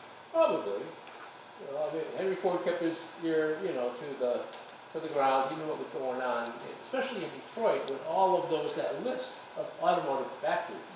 You know, he was aware of all of the competition that was coming into play, and they needed to do something different. What they did was create the assembly line, and that was their ticket to gold. And they never looked back once they got into building bigger factories, faster processes of producing cars, lower hours, higher wages, that kind of thing. I have a question. I worked at GM on the assembly line. When they changed from making cars by hand to the machinery? 1913. That's what Henry Ford brought in the assembly line. Because I worked at Fleetwood. And over This was at the, well, they had been at the Paquette plant. Some of you are aware of the Paquette plant, right? So that's where the Model T was first invented in 1909. Then a few years later, when they came up with the assembly line, that's when the Highland Park plant was built. So that was huge. If you remember the size of the Highland Park plant, it was enormous. And they were capable at that point of mass producing automobiles, which was Henry Ford's dream. So they were able to do that. But again, this is about 4, 5, 6 years later after this failure. Yeah. So Ford was smart enough to learn from their mistakes. I'm sure he learned from a lot of mistakes. He learned from his own mistakes. Yeah. Because he had 2 failure companies before Ford Motor Company. It was the 3rd company that he started. He had, I can't remember all the names of them. There was a Henry Ford car company, which was founded in like 1901, 1902, and then 1903 was when Ford Motor Company was founded. So he, I think it was Thomas Edison that said, I didn't make 10,000 mistakes. I learned 10,000 things that didn't work. there you go. There you go. Yeah, that's exactly right. Mistakes. These guys didn't learn that lesson. Right. They didn't learn that lesson. So this is really what I wanted to cover today, because this period of time in history, in this area, led to the development of real estate in Acorns Township. So in 1915, we had new realtors coming into town. Maurice Levy, real estate. Levy came to the area beginning in 1915. We know that. We have some of his history from that time period. This is his real estate office. He stayed in the area for many, many years. His office was located right at the corner of 4th Street and Southfield Road. If you know where the, what's that building over there? Over here. It's, is that Drexel Road? Well, now it's all but cut. But across the street. Yeah, what is that now? Walgreens is over there. Oh, on this side. On this side. Oh, urgent care. Thank you. Yeah, so that's the corner where urgent care is now. It used to be a drugstore. It was Woolworths, yeah. So Woolworths was on that corner. Yeah, with that distinctive corner, the building looked very distinctive. And it's still kind of there. It says Dick's. That says Dick's. Isn't it Dick's? Yes. That one is, yes. That's the Horger subdivision on that side. Oh, okay. So this is B.A. Horger's subdivision, which is where the Horger School was built later on. Also Dick's Methodist Church, which is off of Dick's, was located in that same subdivision. This is off of I keep saying State Street, but it's Southfield Road now. And like Porter in that area, Porter and Dick's. So that's where his subdivision was, and the Horger School was in there. This is the corner of what I was just talking about, the corner of 4th Street and Southfield Road, right here. And then George Shanley, who was early councilman in Lincoln Park, he also had a real estate business here in Lincoln Park down at 1356 4th Street. So all of these were located just within, you know, a couple of miles, but then there's a lot more than that. Well, that's the Ford Rouge plant. That came later, you know, and this is where everybody went to work. We all know that people came here to work at the Rouge plant. People moved to Lincoln Park to work at the Rouge plant. So the growth of this area really is due to the automotive industry, in one way or another. It started earlier than that because people were coming in and talked about with suburban company buying up a lot of property. And this is an early picture of 4th Street with the Rouge plant off in the distance. You can see the smoke. Yeah. But you know, one of the selling points of Lincoln Park moved there was because the smoke was way down there. So they were far enough away. They promoted this, you know, that the industry smoke was somewhere else. You weren't going to be living anywhere close to where all that smoke was. They actually used that. Yeah. Asthma rates are very high in East Yearville. Asthma rates are very high in East Yearville. Oh, I know, in Melbourne.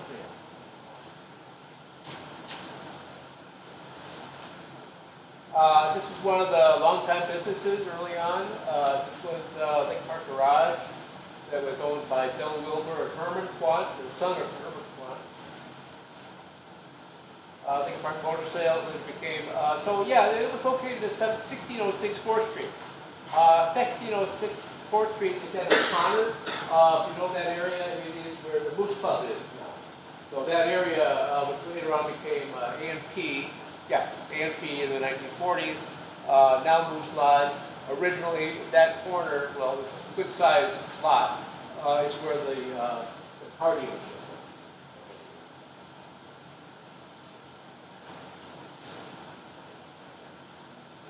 And this is the ladies had their own business. Edna Quant Wilbur and Elizabeth Miller were cousins. Ran a hot dog stand here on Southfield Road near Fort Park, roughly again where the museum is standing today.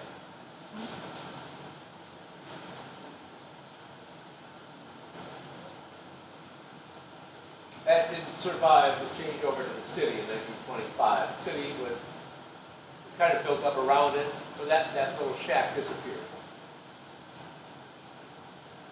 Here's more real estate companies. You'll notice over here, Farnham, that's Frank Farnham, and this is a dad from like 1924. So he stayed in the area for, you know, 13, 14, 15 years or more. Washington Park subdivision, some of you might even live in Washington Park subdivision. It's south of Champaign. Sunnybrook, another subdivision, Maple Lawn.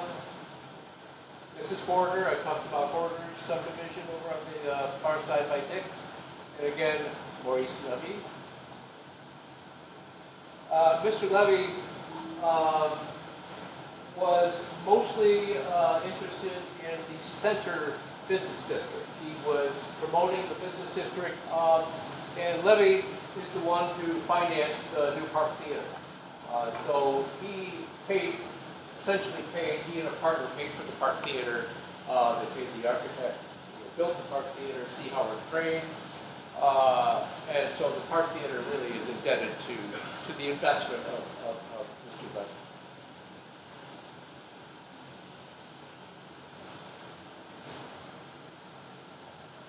More real estate. Frank Livernoy, longtime name in the area, Livernoy. The Emmons Orchard subdivision. Emmons, of course, is a substantial road here in town. Pilot and Crowley, Hyson, and another B.A. Horger.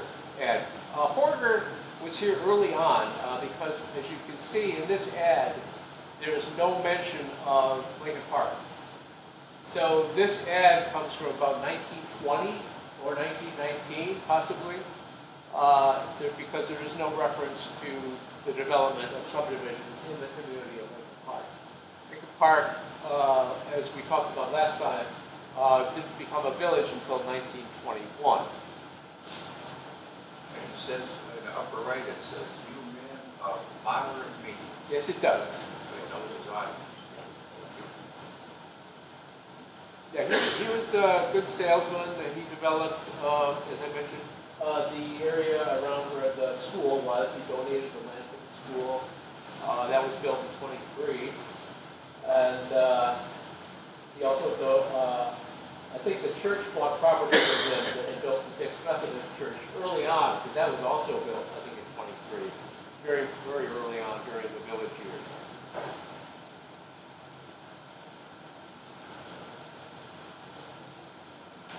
And this is an interesting map I wanted to share. Down here, you'll see that, right here, this is the little finger of Detroit that still exists. If you go across Outer Drive, which is here, that line there, then you're in Detroit. So that's just a very narrow spot. It's between, basically, up here is Melvindale, and over here is River Rouge, right? E-course down here, Lincoln Park over here. It's just a little stick of Detroit that sticks down that way. And what happened was that when Detroit annexed that area in 1922, they took it out. This area was called Oakwood at one time, Oakwood Township or Oakwood Village, not Oakwood Township, Oakwood Village, and so the streetcar in Detroit could actually be extended down, now that this was Detroit, all the way down to Gleason. So Gleason is this road right here. So the streetcar came to Gleason. If you lived in Lincoln Park, like many people were able to do at this time, you could just walk across to Gleason and catch the streetcar to Detroit. So that was how people got into the city. You could also take buses. There were a lot of bus routes at that time. So buses went into Detroit. DUR, which was the Detroit Urban Railway, used the same line as the streetcar did. It went further down, electric here. So the electric road, which many of you know was at one time a rail line. So that's where it extended down from Detroit. It came right down here. I've got another map of it. I can show you in a second. But this is where you would have caught the streetcar to take it into Detroit. So it was a short walk. Excuse me, are you saying that Electric Street used to be a railroad there? It's a rail line, yeah. Oh, how interesting. I have no idea. Yeah, it extended all the way through Wyandotte. Yeah. It was Good light on the rail, line. when it was light rail, Light rail, yeah, yeah. it never was the heavy truck. No, not heavy. Light rail, the urban line, I think I have a picture of it. Yeah, there it is. So you can see this is the rail line here. So it's like a one-car deal, like one way, and then it would come back, the other way. There was a schedule, like here. You can see the Lincoln Park timetable for the DUR, and then northbound and southbound schedule. When, about 5, 6, 7 years ago, they were doing work down on River Drive, I think, and Port LeBlanc, down that way. They were redoing the roadway down there, and they found rail lines that were underneath the pavement when they were digging it up. So these two parts of the old rail line are now at the DPS. At least they were 5 to 6 years ago. I hope they're still there. But anyway, yeah, so they saved those two sections of the rail from when they were digging up and doing that work. But yeah, that's it. It was just the one car that would go down, it would stop. It wasn't even a station. There was no formal station here at St. Cosme Line, State Street. It was just a stop. And that was an electric train. Yes, those were. No, this is, okay, so this is a map of the annexation area. They'll show you Detroit, how it grew over the years.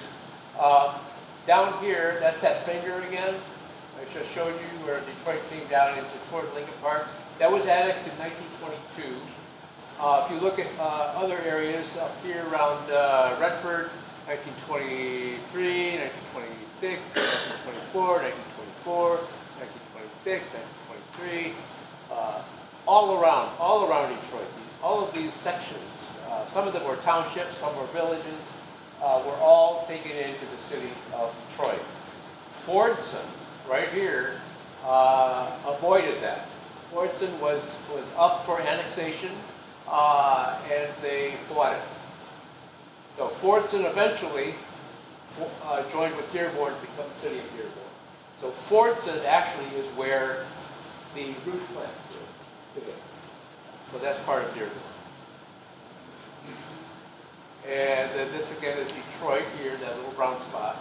River Rouge, Ecorse, Elvendale, Lincoln Park. You always know where Lincoln Park. How can you tell Lincoln Park on the map? Anybody know? A little nose, I like a nose sticking out. Because of what? The nose, right here. I still see that thing sticking out? Yeah, Yeah. That's Council Point. that's what? Council Point. That's the point. Council. Point. Also, like, oh, the park. Yeah. Yeah, that's Council Point. So Council Point is always going to show you where the east side of Lincoln Park is. Right there.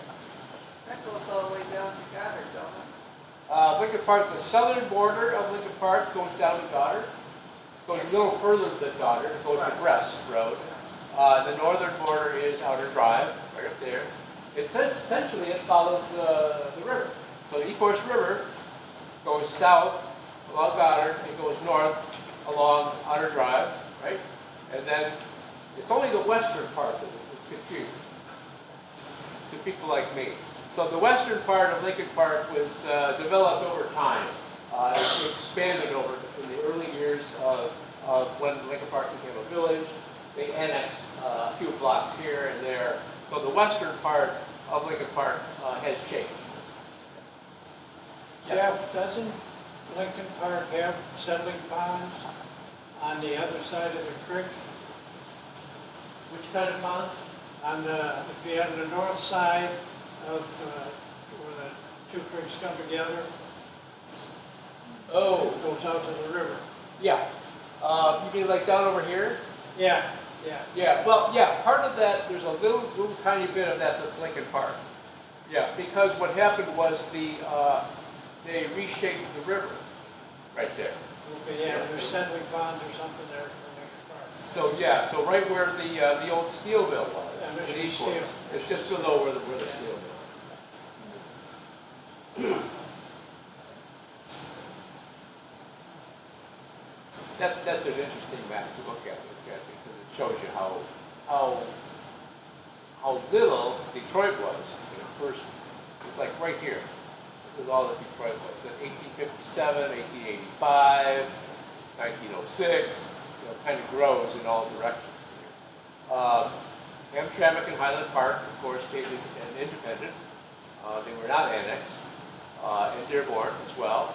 And Lincoln Park. Lincoln Park, there were many, many attempts, well, I would say maybe 4 or 5 attempts to annex Lincoln Park from the time that it was a village, as well as when it became a city.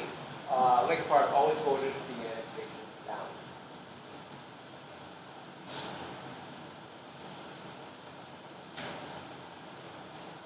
We talked a little bit about the growth of Lincoln Park. How did Lincoln Park grow? Well, a lot of that growth came after World War I. A lot of the soldiers that fought in the war, when they came back, they were looking for work. A lot of them didn't live in this area. They came here because of the Ford plant and other industries. This is a list that we put together about 6 or 7 years ago in 2018 for the centennial of the war. And these are the men that lived in Lincoln Park who had been in World War I. That's how many men there were that came and settled here in the years after the war and helped build this city in the 20s on into the 30s. A lot of them were members of the VFW and the American Legion. So those two organizations were formed in 1930, about 11, 12 years after the end of the war. There's a lot of names. I mean, if you get a chance to look at that list closely, we have a list of it in our military exhibit. So if you need to look at that, let me know. But there's a lot of names on here that you'll recognize. These families are still in the area, a lot of them.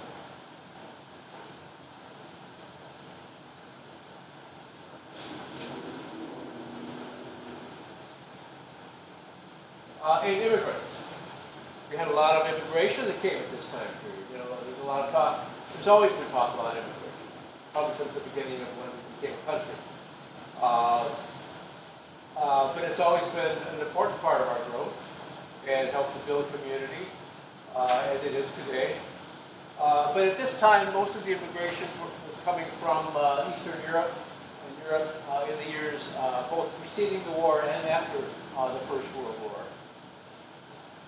Russia, Poland, Italy, Germany, not so much from France or England, but a lot of the areas that were primarily affected by the war and the economic downturn that came from the war.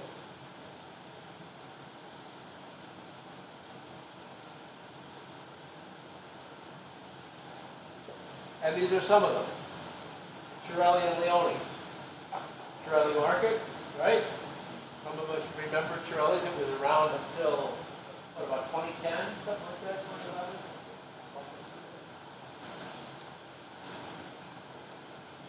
In that same location, right there at the corner of Fort Park and Garfield? Yeah. Yeah. Fort Park. I went there when I was a little girl. The Lincoln Park Tent Shop was run by Gus Pashika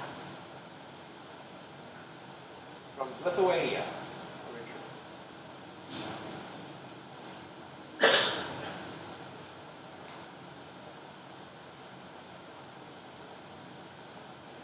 And Gillette, the Gillette Market over in Lafayette. How many of you remember Gillette?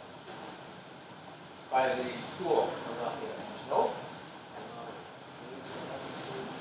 Stone front. Yes. Also the Stone Front Market. Same families. That's a picture of the original market. Used to get a candy. Used to get a candy there. Ah. My grandmother lived down the Oh, okay.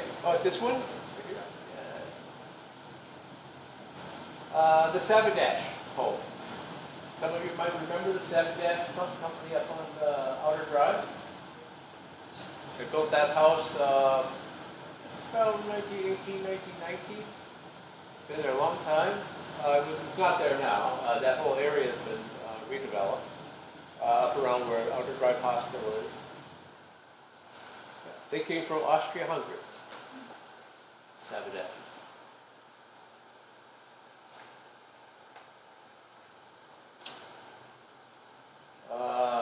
Reinhard Nast Hardware.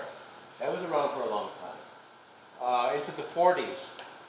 His wife, Lena, operated the Aero Bar in the same location in the 1940s. It was located at 1708 4th Street, which is located right next to a building that is still there. You recognize this building? Sims. Right there in the corner. Sims. Yeah, Arlington and 4th Street. Okay, it was Sims. Yeah, Sims right there. You can see the sign across from the apartment building, right? Tulicus building.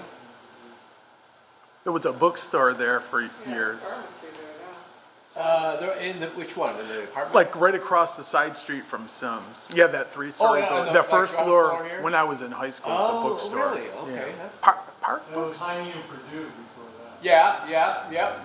Heine and Purdue was in there. This is Sims was there a long time. And this is where the Nass Hardware was, right next door to Sims. For a good part of the 20s and 30s, and early 40s. And then, as I mentioned, his wife operated the Aero Bar. Then this became the Aero Bar instead of the hardware store. until 1948.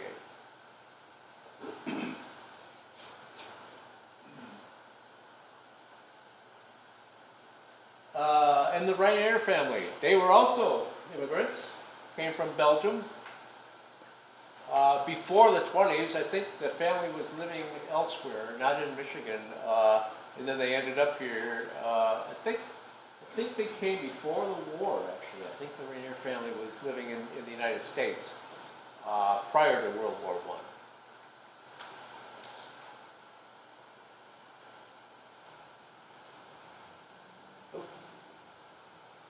And then this imposing building, which was actually very impressive, is the State Savings Bank building on the corner of where Walgreens is now. Yeah, right in that corner. The drugstore, restaurants, I think there was a real estate office on the back. To the far right, you can see a little sign. That was an entrance for yet another real estate office. The Savings Bank building was opened in 1924, November of 1924.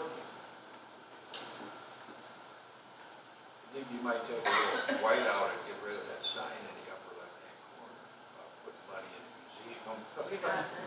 Oh, I like it. That's why I liked it. That's why I put it up there.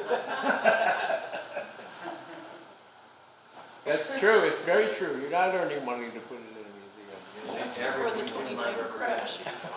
Yes, it's definitely true. Yeah, definitely. Yeah, the whole period of the 20s were boom years, and not just for real estate, but for investors in general, stock market, until 29, of course, 1929. It was the end of it. Look at the interest earned on savings deposit at the bottom on Yeah. the left. I think it says 4% It does on a say 4%. savings account. Higher than today.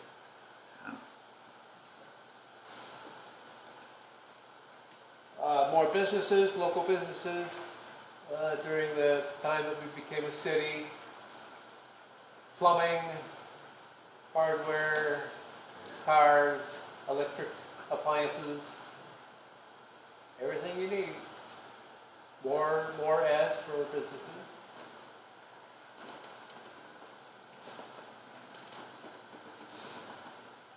Shoe repairing, wow, you don't see hardly any of those around.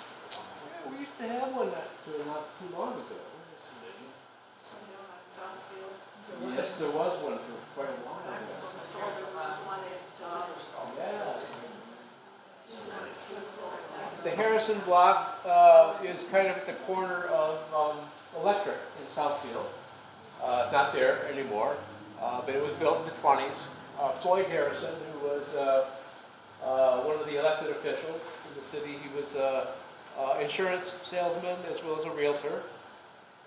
So he built the Harrison building right there, and then the Mrs. Geels was inside that building at State Street and Electric Boulevard. So there were other businesses at the street level, and then Harrison had his office and his home upstairs. Believe it or not, Floyd Harrison and his wife lived upstairs in that apartment from the 20s to the 40s when they retired. He never moved out of that apartment upstairs.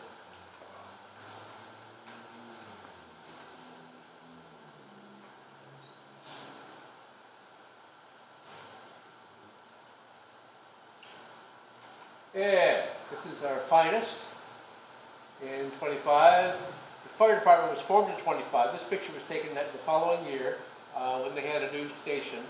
The police station is shown right behind them. The only way you can tell the difference between which are fire and which are police is the hats. So the fire department had more perfectly round hats. If you look at some of those, higher and round, whereas the police had the typical, brimmed hats.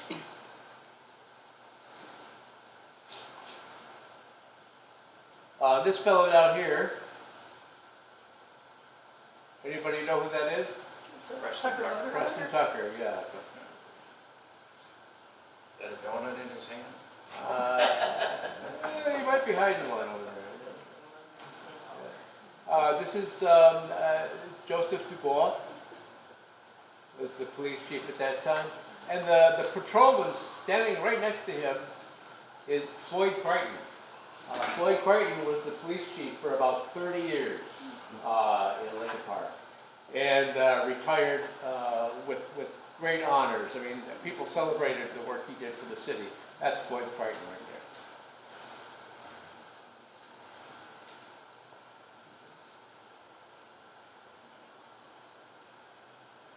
there. And that's the building again for the motorcycle cop in front. Both Tucker on this side and Floyd Creighton, they were both motorcycle cops together.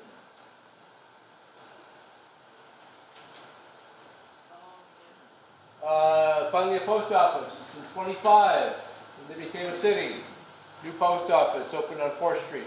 It was in just a storefront at 1469 4th Street at Russell, which is kind of where the current post office. It's not far from where the current post office is, down on 4th Street.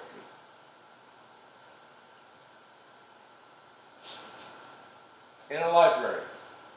1925 is when the library opened as well. It was first located if you read this, it says branch library on one part of the building occupied by the Lincoln Park News Office on State Street, 2 doors from Electric on the east side of the street. It's in the same building, but further on the side of the building from where the Harrison Block building was. So it was on that same corner, just down a little ways.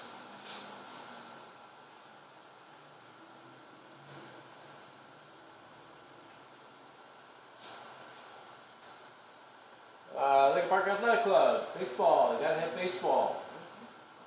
Baseball team. Lincoln Park Athletic Club.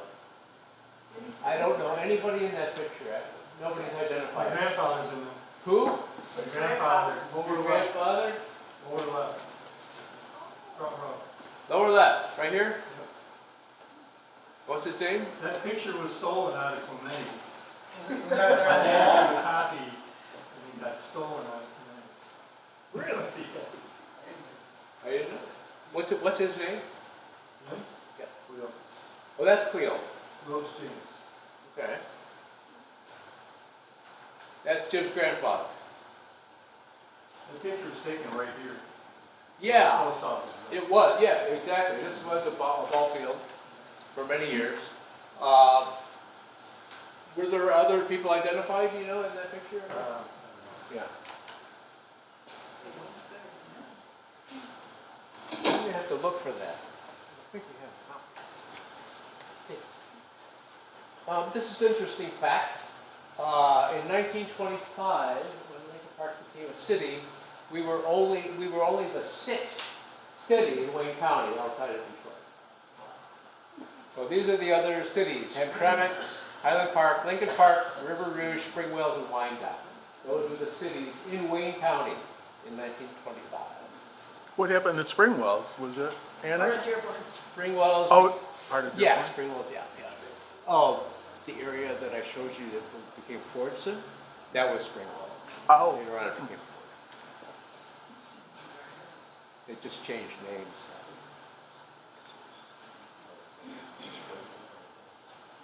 And then something famous happened in 1925. Lincoln Park had its first theater and only theater, Park Theater. Opened on August 15th, 1925, about a month ago, 100 years. That's just empty now, isn't it? It has been redeveloped. It's a loft project, so you can actually live in the Park Theater. Yep. And that photograph of the building is pretty new then. This is the opening week bill for the movies that showed on that August weekend.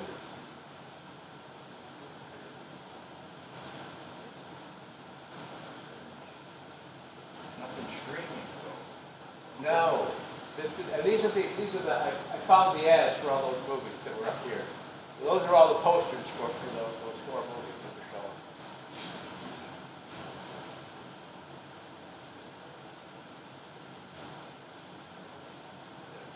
Right one is Denny, something's Denny. Mm-hmm. Denny, yeah, it's Reginald Denny. Reginald Denny was an actor, final film actor. I know somebody's name. And then this is interesting, I think this is the last slide. This shows Quad's Corners on the left. So you can see the saloon building down there. In that picture is toward the right, and then the house, Quad House, again, is next to it, next door to it. This is a picture that was taken in the early 20s, when both of those buildings were still there. Then when 4th Street was cut through, what you see in the next picture, they're gone. So that picture here, this, show you a little better. This building right here on the side with the drug sign, that building is that building. Right here. So you're looking at it from the other direction. So those two big buildings that were at the end would have been like right here. So 4th Street, as I said earlier, 4th Street came from Detroit, way down there, came this way and ended right here. You couldn't go through. You'd have to turn at the real estate office here, go down to Fort Park, take Fort Park south to Champaign, and then cut back over to 4th Street. So this wasn't opened until 1926. We started working on it in 25 once the city was formed. But then Herman Quad had to sell the property to the city, to the city, and then they were able to do the development of the road. Was it in it? No, he got money. He got a lot of money. Thousands. When did it become Southfield? Sometime in the 30s. Don't have an exact date. It was still State Street in 1933, I know that. Sometime after that. Oh, and this is kind of what I don't know if it's a play or not. I thought we'd end with the movie. Is that all right?